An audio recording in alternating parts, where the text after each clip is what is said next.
Assalamu alaikum wa rahmatullahi wa barakatuh.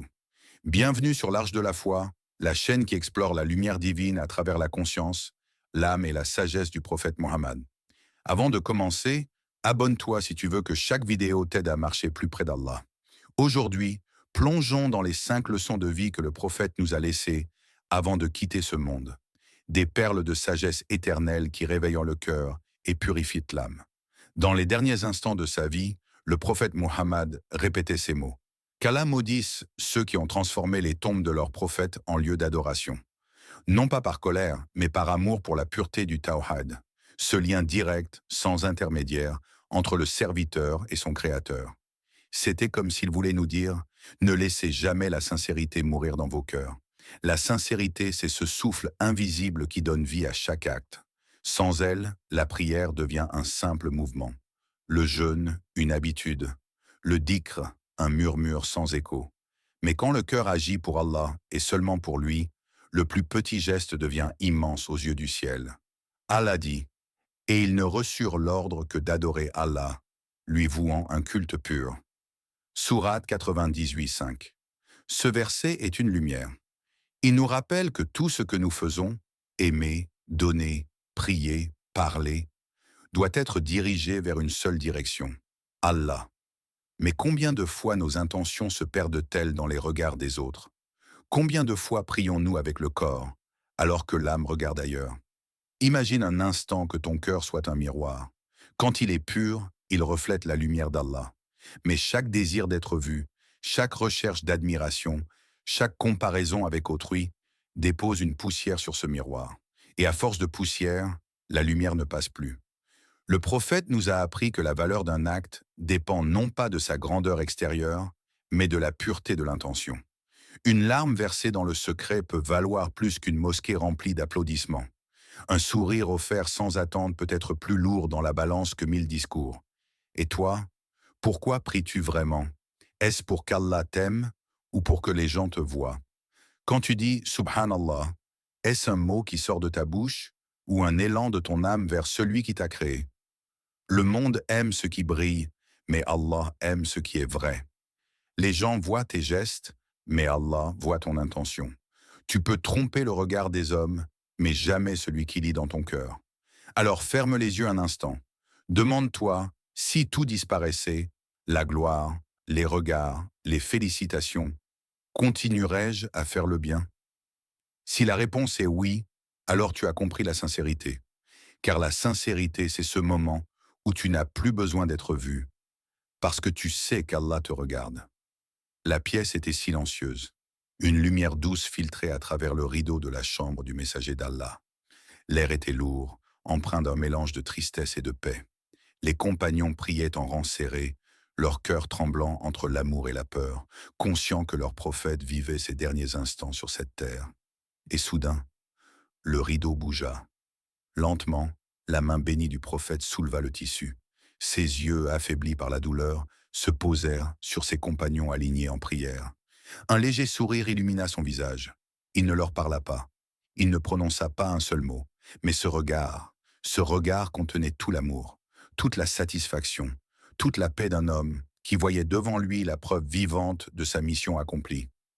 Il vit une communauté unie par la prière, une oumma debout devant Allah, comme il l'avait enseigné.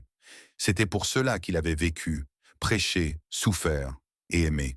Et ce fut dans cet instant sacré qu'il prononça ses dernières paroles. As-salah, as-salah, la prière, la prière. Ce n'était pas une simple recommandation. C'était un testament spirituel, une clé laissée entre nos mains. Le dernier souffle du prophète fut un rappel que la prière est la colonne de la foi, le lien intime entre l'âme et son Créateur. Allah dit, « La prière préserve de la turpitude et du blâmable. » Sourate 29:45. Et pourtant, combien d'entre nous la négligent? Combien la repoussent à plus tard, comme si Allah pouvait attendre? Nous disons, « Je prierai quand j'aurai le temps. » Mais la vérité, c'est que la prière était le temps du prophète. Chaque prosternation qu'il faisait était un souffle de gratitude. Chaque Allahu Akbar était un rappel que le monde est petit face à la grandeur d'Allah. Même affaibli, il priait. Même malade, il se levait. Même mourant, il se souvenait d'Allah.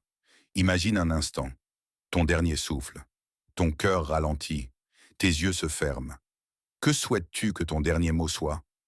Les dernières paroles du messager d'Allah furent la prière et les nôtres. La prière, c'est le miroir de ton cœur. Quand tu t'y tiens avec amour, elle devient lumière. Quand tu la fais avec distraction, elle devient habitude. Mais quand tu la vis avec sincérité, elle devient une conversation entre ton âme et son Seigneur. Chaque prosternation est une confession silencieuse. Ya Allah, je suis faible, mais je reviens à toi. Et dans cette position, le front sur le sol, l'ego s'efface, le cœur s'ouvre et l'âme se souvient d'où elle vient. Si la prière était son dernier conseil, pourquoi est-elle parfois notre dernière priorité? Peut-être parce que nous avons oublié que la prière n'est pas une obligation, mais une invitation. Une invitation à retrouver la paix qu'il avait, ce jour-là, derrière le rideau. Le vent du désert soufflait doucement ce jour-là. Dans la maison du messager d'Allah, le temps semblait suspendu. Les compagnons étaient à rassembler, le cœur serré, sentant que l'ombre de la séparation approchait. Pourtant, au milieu de cette douleur, le prophète continuait à enseigner, non pas par de longs discours, mais par la lumière silencieuse de son comportement. Même mourant, il rappela « Ô gens, ne devenez pas injustes après moi ». Ces mots, simples mais puissants, contenaient tout l'héritage de sa mission. Car il savait, la justice sans miséricorde peut devenir froide, mais la miséricorde avec la justice illumine les cœurs. Son cœur, même affaibli, ne cessait de rayonner d'amour. Il avait vécu pour apaiser, pas pour condamner, pour unir, pas pour diviser. Et puis un appel retentit dans la mosquée, la voix tremblante de Bilal, son muezzin, son ami, son frère. Bilal appelait à la prière en pleurant, sa voix brisée par l'émotion. Le prophète, épuisé, l'entendit et murmura « Ne pleure pas, Bilal, nous nous retrouverons au paradis ». Ces mots, à eux seuls, sont un océan de douceur. Ils ne promettent pas un au revoir, mais un à bientôt dans un lieu où les âmes ne se séparent plus. Le prophète ne voyait pas la mort comme une fin, mais comme une porte vers la miséricorde d'Allah. Et même à l'approche de cette porte, il enseignait encore la compassion. Allah dit « Et ma miséricorde embrasse toute chose ». Sourate 7, verset 156. Cette parole divine nous rappelle que la miséricorde d'Allah dépasse notre compréhension. Elle couvre les cieux et la terre, elle enveloppe ceux qui se perdent, elle réchauffe ceux qui doutent. Mais pour la ressentir, il faut d'abord apprendre à être miséricordieux soi-même. Le prophète ne jugeait pas les âmes, il les relevait. Il pardonna à ceux qu'il avait blessés, insultés, combattus. Souviens-toi du jour où il entra à la Mecque, victorieux. Les Quraïsh, ceux qui l'avaient persécuté, se tenaient devant lui, honteux, prêts à être punis. Il aurait pu demander justice, mais il dit simplement « Allez, vous êtes libres ». C'est cela, la grandeur du cœur prophétique, transformer la vengeance en pardon. Il nous a appris que pardonner ne signifie pas être faible. Cela signifie être fort, au point de ne pas laisser la haine te posséder. Et toi, combien de fois as-tu voulu rendre le mal par le mal? Combien de fois ton cœur a-t-il brûlé de rancune, alors qu'Allah t'invite à la paix? Et si, au lieu de répondre par la colère, tu répondais par la miséricorde? Et si pardonner était parfois ton plus grand acte de force? Car la justice équilibre le monde, mais la miséricorde le guérit. Et celui qui pardonne par amour pour Allah devient le reflet de sa lumière sur terre. La nuit tombait sur Médine. Le vent effleurait les murs d'argile, portant avec lui le silence d'une ville apaisée. Dans une petite chambre, éclairée seulement par une lampe vacillante, dormait le plus noble des hommes, le messager d'Allah. Pas sur un lit doré, ni sur des coussins de soie, mais sur un matelas fait de feuilles de palmier tressées. Et quand il se levait, les marques de ces feuilles restaient imprimées sur sa peau bénie. Aïcha, qu'Allah l'agrée, pleurait parfois en voyant cela. Elle disait « Ô messager d'Allah, les rois vivent dans l'abondance, et toi tu dors ainsi ?» Il répondait avec un sourire « Quelle relation ai-je avec ce bas monde? Je ne suis qu'un voyageur qui s'abrite sous un arbre, puis le quitte. » Ces mots, simples et profonds, résument toute sa philosophie de vie. Le prophète vivait dans le monde sans appartenir au monde.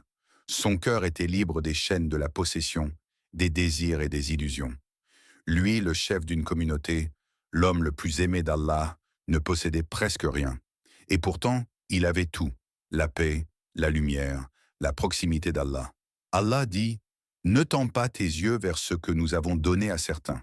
Ce n'est que jouissance passagère. » Sourate 20, verset 131.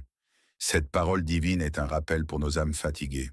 Nous passons nos jours à courir après ce que les autres possèdent, la richesse, la reconnaissance, la beauté, le confort.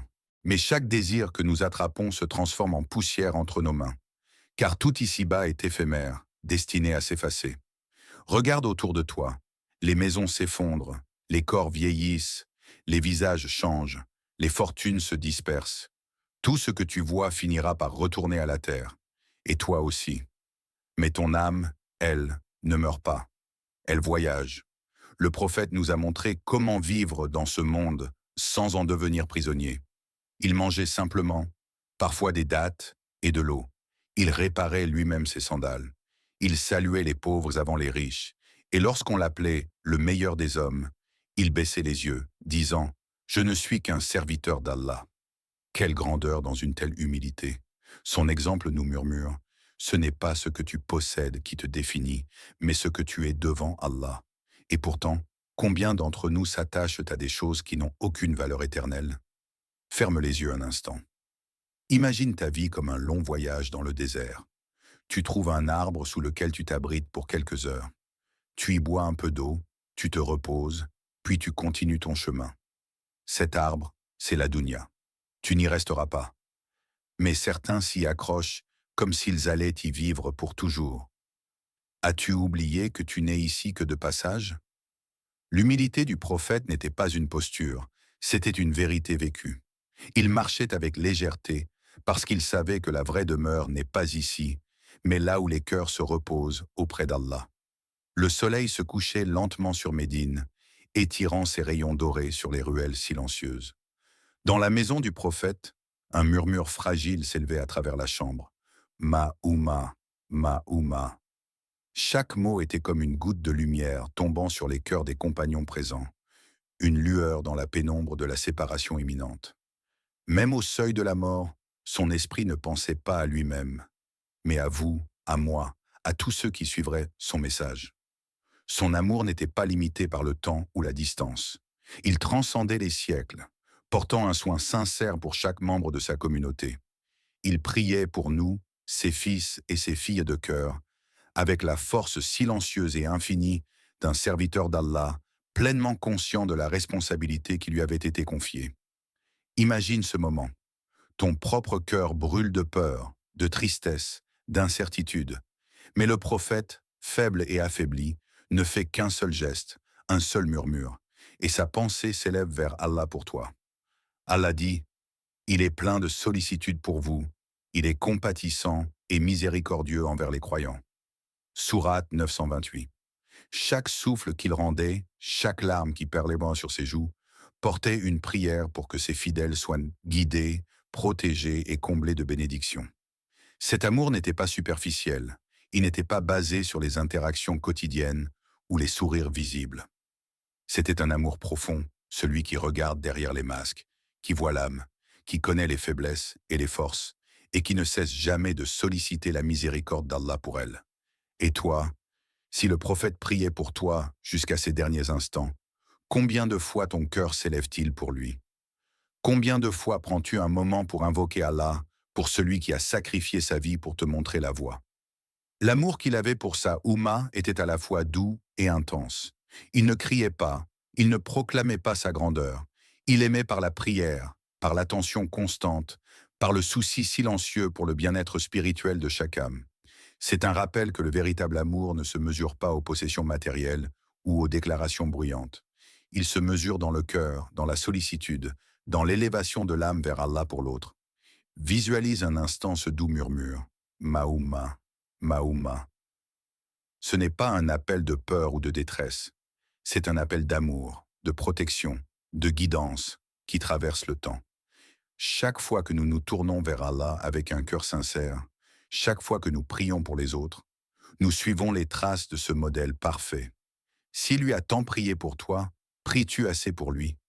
Car ce qui fait de nous une communauté aimante, ce n'est pas seulement l'adoration que nous faisons pour nous-mêmes, mais la lumière que nous transmettons aux autres par nos prières et nos intentions.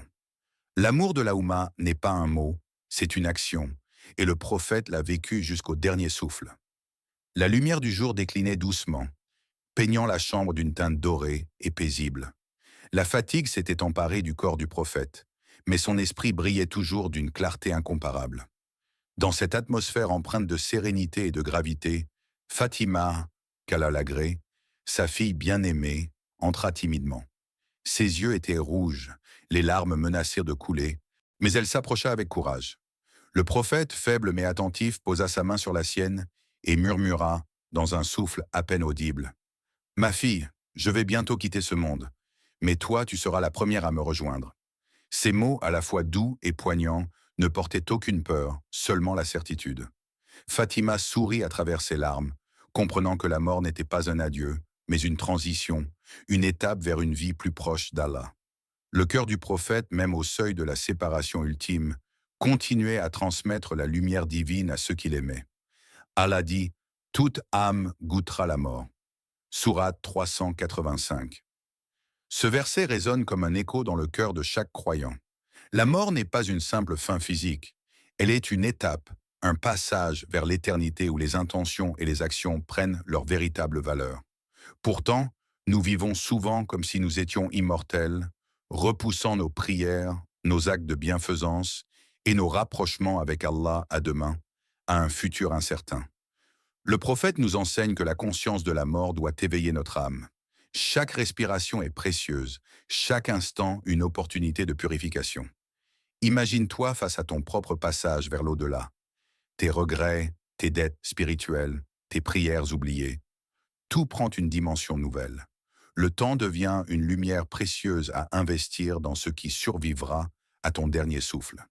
Lorsque le prophète parlait à Fatima de sa mort imminente, il ne cherchait pas à effrayer.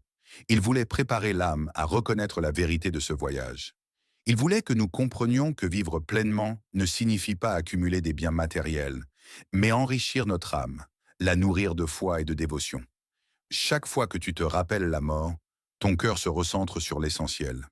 Chaque fois que tu médites sur ton passage vers Allah, tu réalises que la vraie vie ne commence pas ici-bas, mais dans la proximité avec lui, dans l'éternité de sa miséricorde et de sa lumière. Et si la mort n'était pas une fin, mais ton véritable commencement? Et si chaque souffle, chaque sourire, chaque action sincère n'était qu'un pas vers une demeure qui ne connaît ni peur ni séparation? Le prophète nous laisse ce rappel silencieux. La mort n'est pas à craindre, mais à méditer, car elle révèle la valeur de chaque instant de notre existence. Le soleil descendait lentement derrière les collines de Médine, projetant de longues ombres sur les murs de la mosquée et les ruelles désertes. Dans cette atmosphère paisible, le prophète, dont le corps était affaibli mais le cœur intact, recevait encore des messagers venus lui proposer des trésors, des richesses et des positions de pouvoir. Mais il souriait doucement, refusant avec légèreté, sans un mot de colère, car il savait que le vrai trésor ne se mesure pas en or ou en pierres précieuses. Il avait vécu parmi les hommes sans jamais désirer leurs biens. Ses habits étaient simples, ses repas modestes, et son sommeil souvent sur des feuilles de palmier. Il aurait pu accumuler et posséder comme les rois et les chefs, mais il avait choisi la voie de la légèreté spirituelle. Son cœur n'était pas lié à ce monde éphémère, et chaque refus qu'il prononçait était un rappel silencieux de ce que signifie être libre. Allah dit « La vie d'ici-bas n'est que jeu et amusement, alors que la demeure de l'au-delà est bien meilleure. » Sourate 632. Ces paroles ne sont pas seulement un avertissement, elles sont un appel à ouvrir les yeux sur ce que nous poursuivons chaque jour. Combien de nuits passons-nous à courir après des possessions qui ne survivront pas à notre dernier souffle? Combien de cœurs sont enchaînés par l'avidité et l'attachement à des choses qui n'ont aucune valeur éternelle? Le détachement du monde n'est pas un rejet de la vie, mais une invitation à placer le cœur là où il trouvera la véritable paix. Le prophète nous montre que posséder moins, mais avec un cœur pur et des intentions sincères, vaut plus que posséder beaucoup et être esclave de la vanité. Il marchait parmi les hommes libres, légers, confiants en Allah pour tout ce dont il avait besoin, conscient que tout ce qui était matériel finirait par disparaître, tandis que ce qu'il avait semé pour l'au-delà perdurerait. Imagine-toi dans ces instants. Le monde autour de toi disparaît, les trésors et les biens s'effacent, et il ne reste que ton cœur et tes actes. Qu'emportes-tu? L'or, les possessions, les vanités, ou la lumière de tes intentions, de ta sincérité et de ton engagement envers Allah? Chaque action, chaque sourire sincère, chaque prière, chaque pardon accordé devient une lumière qui traverse le temps et l'espace, une lumière que personne ne peut te retirer. Le prophète a choisi de quitter ce monde les mains vides, mais le cœur débordant de paix et de pureté. Sa richesse n'était pas dans ce qu'il possédait, mais dans ce qu'il laissait derrière lui, un exemple de foi, de droiture et de détachement. Que laisses-tu derrière toi? Des biens ou une lumière? Chaque jour, chaque choix, chaque intention peut construire la lumière que tu laisseras à ton tour. Le monde peut briller autour de toi, mais la véritable lumière qui éclaire ton âme ne vient que de l'attachement à Allah et à sa voix. La chambre était silencieuse, mais le cœur du prophète battait avec une intensité invisible. Dans ces derniers instants, ses yeux se levèrent vers le ciel, et sa main, faible mais ferme, pointa vers l'au-dessus. Puis il prononça ces mots simples mais puissants. « Ô Allah, sois témoin, j'ai transmis. » Ce geste, cette parole, n'était pas seulement pour lui-même. C'était un testament universel, un message destiné à chaque génération qui suivrait. Il avait accompli sa mission. Il avait guidé, enseigné, montré le chemin et laissé derrière lui la lumière du Coran et de la Sunna. Mais surtout, il nous a confié à chacun d'entre nous la responsabilité de continuer ce flambeau. Allah dit, « Ô messager, transmets ce qui t'a été révélé de la part de ton Seigneur. » Sourate 5,67. Chaque verset, chaque parole, chaque acte qu'il a partagé n'était pas seulement pour les compagnons présents ce jour-là. Il parlait à toi, à moi, à tous ceux qui ont un cœur en quête de lumière et de guidance. Il a transmis avec clarté, avec patience et avec amour, car transmettre le message ne se résume pas à parler. C'est éclairer les âmes, éveiller les cœurs et semer la vérité là où le doute et l'ignorance peuvent régner. Regarde autour de toi. Combien de personnes connaissent le message du prophète sallallahu alayhi wa sallam? Combien d'entre nous partagent la lumière qu'ils ont reçue?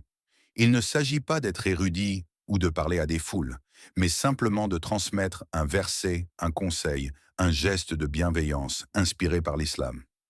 Chaque action qui rappelle Allah à quelqu'un d'autre est une continuation de ce flambeau. Chaque sourire sincère, chaque rappel discret, chaque invocation pour autrui est un verset transmis, un fragment de lumière qui traverse le temps et l'espace. Le prophète savait que le monde continuerait après lui et que les cœurs auraient un besoin de guide. Mais il ne pouvait pas rester ici éternellement. Il nous a laissés avec la responsabilité sacrée de garder la lumière vivante. Il a transmis le message et maintenant c'est à nous de choisir. Laisser cette lumière s'éteindre ou l'allumer dans chaque cœur que nous touchons. As-tu transmis ne serait-ce qu'un verset à ton tour? Le flambeau de la guidance n'est pas un héritage matériel, il est spirituel. Et chaque fois que tu rappelles Allah à quelqu'un, que tu partages un verset, que tu conseilles avec amour, tu deviens un messager à ton tour. N'attends pas un moment parfait. La transmission commence par un geste, un mot, un cœur sincère. Alors que les derniers instants du prophète approchaient, le monde semblait retenir son souffle. Les murs de la chambre, les lampes tremblantes et les visages des compagnons formaient un tableau silencieux, empreint de gravité et de lumière. Pourtant, même dans ce moment de séparation imminente, il laissait derrière lui un trésor que l'or et les richesses ne sauraient égaler, le Coran et la Sunna. Il prononça ces mots qui résonneraient à travers les siècles. « Je vous laisse deux choses. Si vous vous y attachez, vous ne vous égarerez jamais. » Ces paroles sont un héritage vivant. Elles ne dorment pas dans un coffre ou ne se perdent pas dans les possessions matérielles. Elles vivent dans le cœur de chaque croyant qui s'y accroche, qui médite dessus et qui les met en pratique. Elles sont la lumière dans l'obscurité, le guide dans le doute, la paix dans la tourmente. Allah dit, « Ce Coran guide vers ce qu'il y a de plus droit. » Sourate 17:9. Chaque verset, chaque recommandation, chaque enseignement prophétique est une main tendue vers la lumière, une boussole pour l'âme égarée. Le prophète n'a pas laissé d'or, mais il nous a légué ce qui ne s'épuise jamais. Il a semé la guidance, et chaque génération a le choix de récolter cette lumière ou de la laisser passer. Imagine un instant, tu es face à ce trésor. Entre tes mains, le Coran ouvert et dans ton cœur, la Sunna vivante. Que feras-tu de cet héritage? Le laisseras-tu prendre la poussière des étagères et des esprits distraits? Ou le laisseras-tu briller dans tes actions, dans tes paroles, dans chaque sourire que tu offres et chaque intention que tu purifies pour Allah? Le prophète a vécu pour nous montrer le chemin, pour nous transmettre cette guidance de manière vivante et incarnée. Il nous a donné un héritage qui dépasse le temps, les frontières et les générations. Un héritage qui parle à l'âme et qui appelle à la transformation intérieure. Chaque fois que tu récites un verset, chaque fois que tu pratiques un enseignement prophétique, tu fais vivre cet héritage. Tu deviens un porteur de lumière, un prolongement de ce souffle sacré qu'Allah a confié au dernier prophète. Mais attention, posséder l'héritage ne suffit pas. Il faut le vivre, le respirer, le transmettre, afin que la guidance ne soit pas seulement un souvenir, mais une réalité dans ton cœur et dans le monde autour de toi. Et toi, que feras-tu de cet héritage? Chaque choix, chaque acte, chaque intention que tu nourris peut soit illuminer ton chemin, soit laisser cette lumière dormir. Le prophète nous a montré la voie. Tiens fermement à ce qu'il t'a laissé et tu ne t'égareras jamais.